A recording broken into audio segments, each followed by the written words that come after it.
सुद्धा भांडणं लावली गेली आणि आज मराठ्यात सुद्धा असं उद्ध्वस्त करायचं ठरवलंय. त्यांचा पुरा मागूतर नाही, लमाणी समाजाचं वाटोळ करून टाकलंय. शेतकऱ्यांचं काही ठुलं नाही, काय ठुलं शेतकऱ्याचं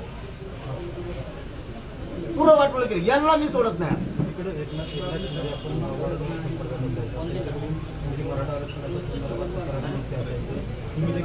सगळे मराठ्यांचे पोरं एकनाथ शिंदेच्या बाजूने उठले आणि त्यांचा गदारीचा डाग फक्त मराठीच्या पोराने पिशविला. काय गैरसमज आहे, काय गैरसमज आहे?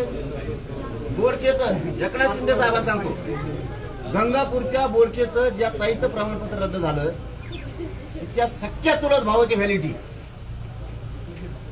तुमच्या त्या शिरसाट्याने सांगितलं रद्द करायचं. त्या दही अंड्याचं प्रमाणपत्र देण्यासाठी जात पडताळणीनं निर्णय दिलाय, सुनावणी घेतली.